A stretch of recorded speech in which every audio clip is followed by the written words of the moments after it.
My name is Kit Stinson, and I am a lifelong Unitarian Universalist. I grew up in the church that turned into Beacon, in fact, in this very building at 4 Waldron Avenue. My parents didn't have much use for organized religion of any stripe, but they wanted us to be involved in something meaningful with a good moral foundation, and this seemed to them to be the least objectionable of the options at the time. And I will be forever grateful. It was one of the most important influences in my life to that point, and remains so to this day. I've been a member. My name is Dick Muldoon. I've been a member of Beacon for 3 years. I always thought of my accommodation with the modern world being a solitary activity, best done in the woods or the garden, and it took Kit 30 years to get me to come to Beacon. I did so, found out that it's possible to enlist the help of others, particularly in community groups, to help on that search for spiritual fulfillment, and that's why I'm still here. Beacon is the kind of place that has so much going on. You could be involved in different things from morning till night. And even now, as we come out of pandemic, thank goodness, we're able to sing again, we're able to hug again, we're able to run around in the lobby again. There are people who travel or who have moved away who are still part of our community because we all learned collectively when there was no option. We learned how to use Zoom, for example, and to widen our reach and to keep people engaged. And today one of the things that I'm the fondest of is my community group. I started as a participant. One of the things that happens here is if you stay in one place for too long, you find that you're involved in other things. So I ended up going from participant to co-facilitator of a community group, and now I am the sole facilitator of my community group. I'm on the communications team, and I, in the past year, have joined the chaplains community, which I am finding the most enriching and exuberant and joyous thing that I have done here so far, and they've all been pretty joyous. But this one is wonderful, and we're able to be in person and minister to one another and be a community together now that we couldn't have done before. So the place has really come alive again. It took a little while, and we're also aware that for some people, you don't just step out of that and get over it, and there are lingering effects. And in the role of chaplain, I'm able to be part of that pain as well as the joy of being together again. It's irreplaceable. Oh goodness. Emily told me the best way to meet people at Beacon was to join a community group. I did so. I got volunteered to be a co-facilitator in the community group. This worked out marvelous for me.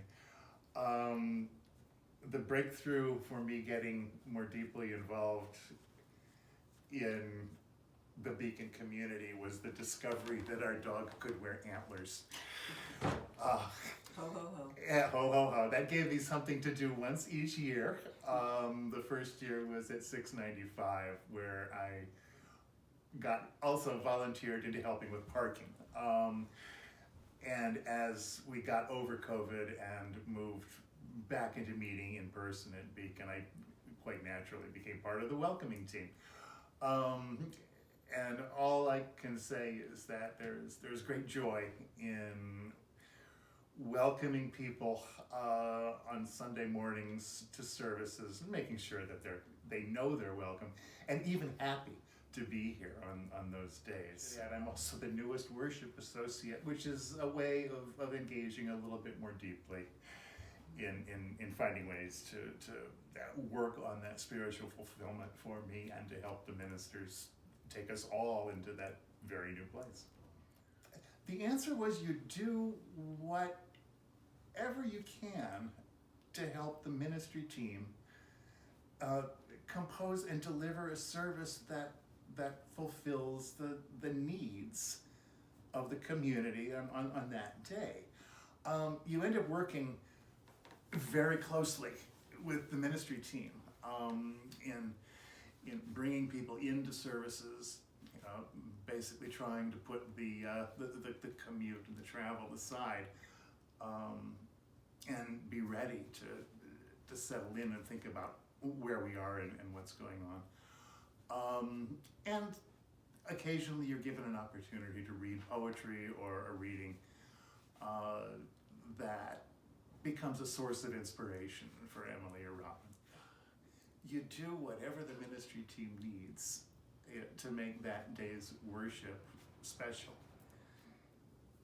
One of the discoveries for me is that there are a lot of ways to reach out to people. I have now 3 friends, none of whom has set foot in this building and may not ever, but they all watch our services.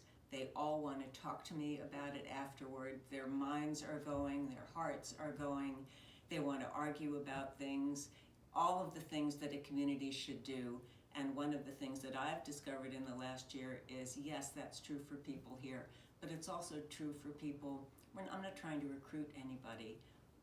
I want to share this experience with them because it's been so stimulating for me, and I found that it has been for them. They come from very different backgrounds, but they're all engaged, and I think that speaks tremendously well for what this place is about and what we're looking to do in the wider community.